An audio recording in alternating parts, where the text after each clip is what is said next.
আমার একজন ক্লায়েন্টের প্রজেক্টে এসেছি, আমাকে দুটো ফ্ল্যাটের অপশন দিয়েছে। তো একটা হচ্ছে 3 BHK, আরেকটা হচ্ছে 2 BHK, মানে 2.5। তো আমার ক্লায়েন্টের পছন্দ হয়েছে 3 BHK, কিন্তু মেন প্রবলেম যেটা হচ্ছে এটার এন্ট্রান্সটা ওয়েস্ট থেকে হচ্ছে, মানে টুয়ার্ডস নর্থ ওয়েস্ট।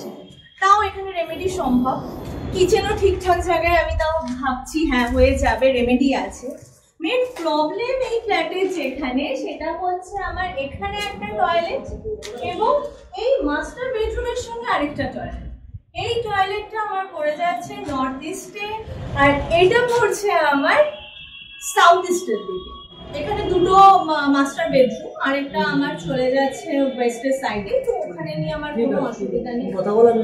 এই মাস্টার বেডরুমের যেটা প্রবলেম, আমার নর্থ ইস্টে পড়ছে, এটাকে আমি ডেমলিশ করে এখানে আমি ঠাকুর ঘর বা স্টাডি রুম বানাতে পারি।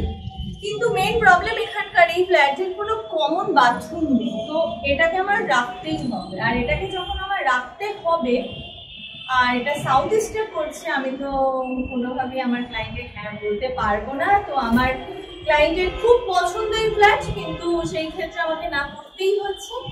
আমাকে সেই ফ্ল্যাট হাফেই যেতে হচ্ছে, যেটার এন্ট্রান্স এবং যেটার টয়লেট, যেটার কিচেন অনেকটা বেটার। আমি ওটাও আপনাদেরকে একবার দেখাবো। এবার আমি এখানে আসছি, এখানে হচ্ছে 2.5। এই ফ্ল্যাটটাও সুন্দর, যেহেতু উনি বারবার আমাকে 3 BHK মানে বলছেন ওটা দেখার জন্য, ওটাতে কিছু রেমেডি সম্ভব কিনা। রেমেডি আছে, কিন্তু যে জায়গাগুলোর প্রবলেম সেখানের জন্য আমি বলবো না নতুন ফ্ল্যাট যেখানে কেনা হবে সেটা রেমেডি করে কেনার জন্য। এইখানে যেমন এন্ট্রান্স আমার যেটা রয়েছে ইস্টের থেকে, আমি এখানে ট্রাই করবো E3 ইকোর এন্ট্রান্স ওনাকে দেওয়ার, অবশ্যই প্রসপারিটি সাকসেসের জন্য, মানে গ্রোয়ের জন্য।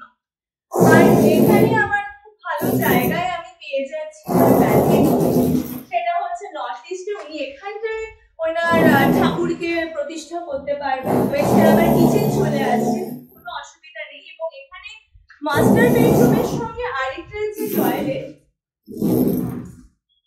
সেটাও আমার একদম ঠিকঠাক পজিশনে আমি পেয়ে যাচ্ছি।